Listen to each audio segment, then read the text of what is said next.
রাজ্যের অগ্নি নির্বাপন ও জরুরি পরিষেবায় নতুন সংযোজন। পূর্ব বর্ধমান জেলার দাঁইহাট দমকল কেন্দ্রের শুভ উদ্বোধন। মঙ্গলবার ভার্চুয়ালি শুভ সূচনা করলেন মুখ্যমন্ত্রী মমতা বন্দ্যোপাধ্যায় পশ্চিম মেদিনীপুর জেলার মেদিনীপুর কলেজ মাঠ থেকে।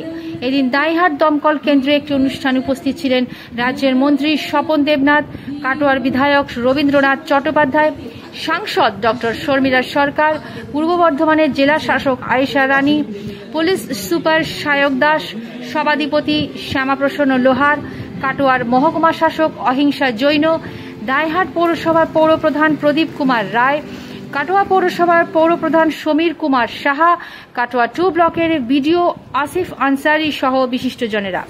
দাঁইহাটবাসীর দীর্ঘদিনের দাবি পূরণ হলো। দাঁইহাট দমকল কেন্দ্র গড়তে 3,36,00,000 টাকা খরচ হয়েছে। নিজস্ব সংবাদদাতা এমবিএস নিউজ।